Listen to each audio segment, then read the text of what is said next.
नमस्कार शेतकरी बंधूंनो.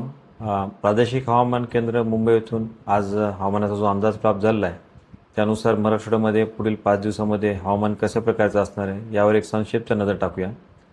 सध्या जी आपल्याला माहिती आहे परिस्थिती उद्भवलेली आहे मागच्या आठवड्यात आणि ह्या आठवड्यामध्ये साधारणतः काही ठिकाणी तुरळक ठिकाणी आपल्याला वादळी वारा झालेला आहे, पाऊस झालेला आहे.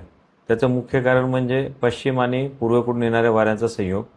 या दोन्ही वाऱ्यांचा जे विरुद्ध दिशेने येते त्याचा संगम झालेला आहे आणि त्यामध्येच वेस्टर्न डिस्टर्बन्सेसचा पण अजून काही प्रमाणामध्ये आपल्या इथं इन्फ्लुएन्स आहे की ज्या अनुषंगाने आपल्याला मराठवाड्यामध्ये मागच्या काही दिवसापासून आणि येणाऱ्या पुढ्या काही दिवसामध्ये थोडक्यात काही ठिकाणी हलका ते मध्यम तर काही ठिकाणी मध्यम स्वरूपाच्या पावसाची शक्यता वर्तवण्यात आली आहे. त्या अनुषंगाने आपल्या मराठवाड्यामध्ये कोणकोणत्या जिल्ह्यामध्ये कोणकोणत्या तारखेला कशा प्रकारे वातावरण असेल त्याबद्दल आपल्या आजच्या व्हिडिओमध्ये पाहूया.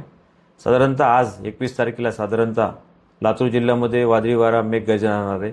त्याचबरोबर वाऱ्याचा वेग ताशी 40 ते 50 किलोमीटर राहण्याची शक्यता आहे आणि मध्यम पावसाची शक्यता वर्तवण्यात आली आहे.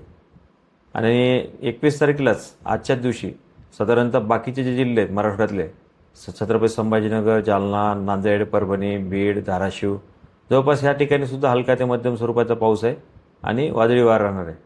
परंतु हा पाऊस सर्वत्र नसून तुरळक ठिकाणी असेल. ज्या दोन्ही आपल्याला मगाशी सांगितले जिल्हे त्याचा सर्व जिल्ह्यामध्ये सर्वत्र पाऊस नसून हा तुरळक ठिकाणी आहे. त्यानंतर उद्या म्हणजे 22 एप्रिलला छत्रपती संभाजीनगर, लातूर, धाराशिव ह्या जिल्ह्यामध्ये सुद्धा मेघगर्जना आणि वादळी वारा राहण्याची शक्यता आहे आणि वारा 30 ते 40 किलोमीटर ताशी राहण्याची शक्यता आहे. हलका ते मध्यम स्वरूपाचाच पाऊस असणार आहे.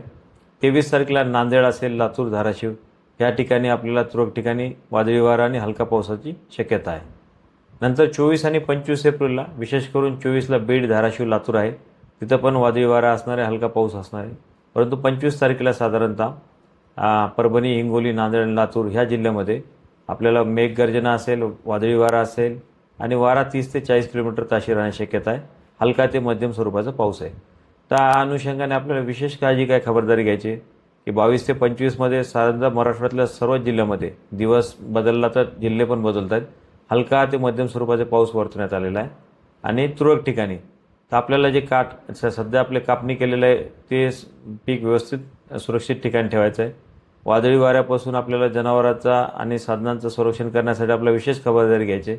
त्यासाठीच आपल्याला एक आत्ता आपण पाहतोय की दामिनी ॲप आहे की दामिनी ॲप ज्या ठिकाणी तुम्हाला वीज पडणार याबद्दल अगोदर सचेत करतो. त्यामुळे शेतकऱ्यांना विनंती करतो की सर्वांनी दामिनी ॲप देखील आपल्या अँड्रॉइड मोबाईलमध्ये इन्स्टॉल करून घ्या जेणेकरून आपल्याला जे विजेपासून किंवा आता सध्या बऱ्याच मोठ्या प्रमाणात जीवितहानी व्हायलेली ती टाळता येईल.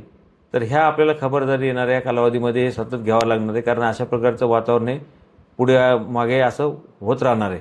तर दामिनी ॲप तुम्ही निश्चित डाउनलोड करा जेणेकरून आपल्या जनावरांचं स्वतःचं विजापासून संरक्षण करता येईल.